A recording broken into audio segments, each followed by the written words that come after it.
نہیں نہیں، بڑی وہ آپ نے خاور بڑی زبردست گفتگو کی ہے، اور وہ ماریا نے بھی ماشاءاللہ،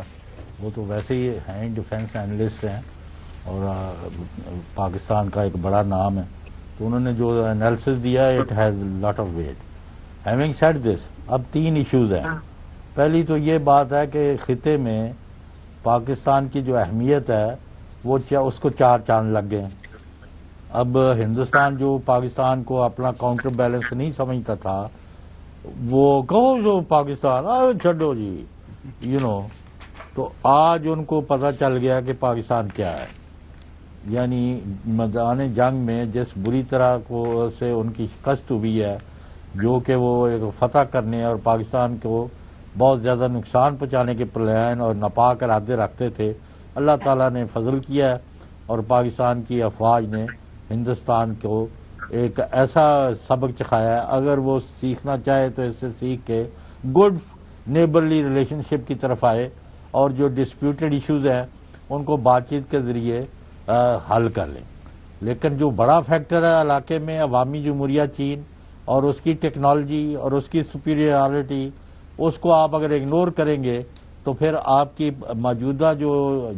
جنگ ہے اس میں جو فتح ہے وہ بے معنی ہو کے رہ جائے گی۔ ہندوستان دوبارہ کوئی حماقت کرے گا، میں نہیں سمجھتا کہ وہ صرف دہشت گردی، تخریب کاری، جاسوسوں اور ان پر ہی انحصار کرے گا، وہ کوئی اور پنگا، کوئی اور ایک پاکستان کے خلاف حرکت کرے گا۔ لیکن کیونکہ وہ اتنا بڑا فیکٹر آ گیا ہے جس کا ان کے پاس توڑ نہیں ہے، تو it is impossible for India to come out with another attack limited اور ان لمیٹڈ اگینسٹ پاکستان۔ پہلے جب تک وہ عوامی جمہوریہ چین کی سالڈ سپورٹ اور ٹیکنالوجیکل برتری جو ہے اس کا کوئی کاؤنٹر نہیں کر سکتا، وچ دے کین ناٹ۔ اب آپ مجھے یہ بتائیں دوبارہ جنگ کے کیا امکانات ہیں؟ واقعی کشمیر کے اوپر انڈیا امریکہ کی ثالثی کو قبول کر کے کوئی بات چیت کے اوپر آ جائے گا؟ اور تیسرا، آیا پاکستان اور چین ایک بلاک بنانے کی پوزیشن کی طرف بڑھ رہے ہیں، یا it will be still very it will take lot of time? Doctor صاحب، بہت آپ نے جی اہم سوال کیا۔ دیکھیں اس جنگ کی جو دوسری حقیقت جو نکلی ہے وہ یہی ہے کہ پاکستان اور چین دفاعی اعتبار سے، دفاعی ٹیکنالوجی کے اعتبار سے آپ نے یورپین، امریکن، اسرائیلی، فرینچ تمام ٹیکنالوجی کو نہ صرف ہینڈز ڈاؤن میدان مارا ہے، لیکن آپ نے یہ بات واضح کر دی کہ آپ کسی سے کم نہیں بلکہ آپ بہتر ہیں۔ اس سے جہاں JF-17 اور J-10C اور J-35 اور چائنیز ٹیکنالوجی کی انٹرفیس کی بات ہے، وہاں ہی پاکستان کی امپلائمنٹ اور ملٹری بریلینس کی بات ہے، جس کو PLA کے چیف نے یہ کہ اگر چین اور پاکستان دونوں آرمیز اگر چینی ہتھیار استعمال کریں گے تو میں چاہوں گا کہ میں پاکستانی آرمی کی طرف سے ساتھ ان کی سائڈ سے لڑوں، کیونکہ جس طرح انہوں نے ہتھیار استعمال کیے شاید دنیا کی اور آرمی اس طرح نہ کر سکے، ہم خود بھی شاید اس طرح نہ کر سکے۔ یہ ایک چھوٹی سٹیٹمنٹ نہیں ہے، ایک بہت بڑی سٹیٹمنٹ ہے۔ اب اسی سٹیٹمنٹ کے ساتھ لنکڈ ہے لاکھوں کروڑوں ڈالر کی بہت بڑی بزنس، جیسے کہ ہم سب جانتے ہیں کہ JC ٹن چینگڈو کی جو کمپنی ہے جو پاکستان کے ساتھ مل کر JS-17 بنا رہی تھی، اس کے شیئرز کے اندر تقریباً 17.1% اضافہ ہوا، جبکہ اس کے برعکس رافیل کی جو کمپنی ہے جس نے تمام یورپین ڈیفنس، صرف ہندوستان کو نہیں، تمام یورپین ڈیفنس اس کو اوپر جو اس کا بلیک آؤٹ ہے اس کے لحاظ سے تقریباً 2.8 کچھ کے مطابق 1.2 کچھ کے مطابق تقریباً نوز جو ہے نیچے کی طرف ان کا جو شیئر ویلیو ہے وہ گرے۔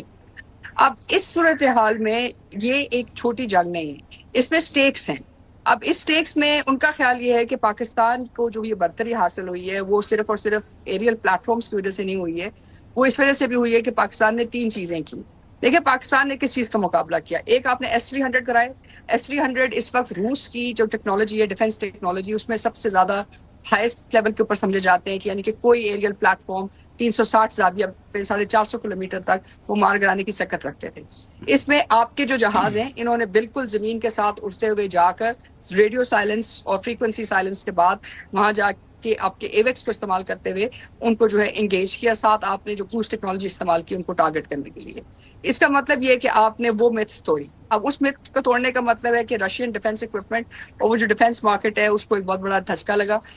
جس طرح پاکستان چین کا واحد ملک ہے جہاں چینی defence technology in the army as a main technology استعمال ہوتی ہے، اسی طرح روس کے لیے ہندوستان ایک بہت بڑی ایک ڈیفینس مارکیٹ کی ایگزیبیشن تھی. اس کو امریکہ نے آہستہ آہستہ جو ہے لیا، جس میں تقریباً اس وقت 60% امریکہ اور امریکہ کے اتحادیوں کے ویپنز ہندوستان میں.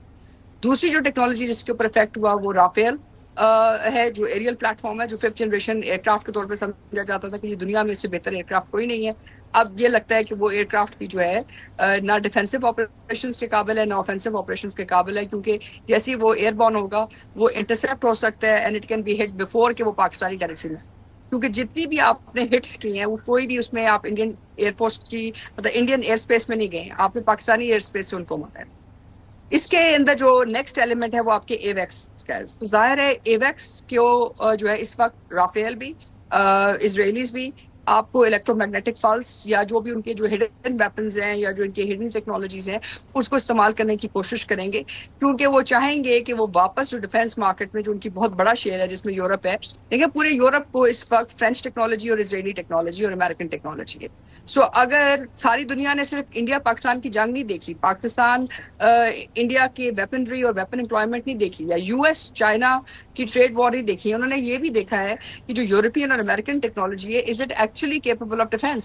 تو پورے یورپ کے اوپر اس وقت سکتا ہے کہ کیا کل ان کی اگر رشیا کے ساتھ جنگ ہوتی ہے. اور 9 مئی کو ایک اور بھی اہم واقعہ ہوا تھا جس میں وکٹری پریڈ میں پریزیڈنٹ شی اور پریزیڈنٹ پوٹن جو ہے دونوں ساتھ تھے، اور انہوں نے کہا ہے کہ اب امریکہ کے بجائے چین اور روس جو ہے ایک دوسرے کے لیے انٹر آپریٹبل فورس بن گئے، یعنی کہ دونوں آرمیز ایک دوسرے کے لیے لڑیں گی بھی صحیح اور ایک دوسرے کے ساتھ. اچھا ڈاکٹر صاحب، یہ بڑا اچھا آپ نے انالیسس کیا. اب یہ جو پرائم منسٹر مودی یہ کہہ رہا ہے کہ اگر کوئی ایکٹ آف ٹیرر ہوتا ہے تو یہ نیو نارمل میں نے بنا دیا ہے کہ ہم کوئی بھی واقعہ ہوگا ہم پاکستان کے اوپر حملہ کریں گے. اس کے اوپر آپ کی رائے چاہوں گا آفٹر دا بریک. ڈاکٹر صاحب چوہدری صاحب ذرا ویٹ کیجیے گا، بریک کے بعد دوبارہ جاتے ہیں ڈاکٹر صاحب کے پاس.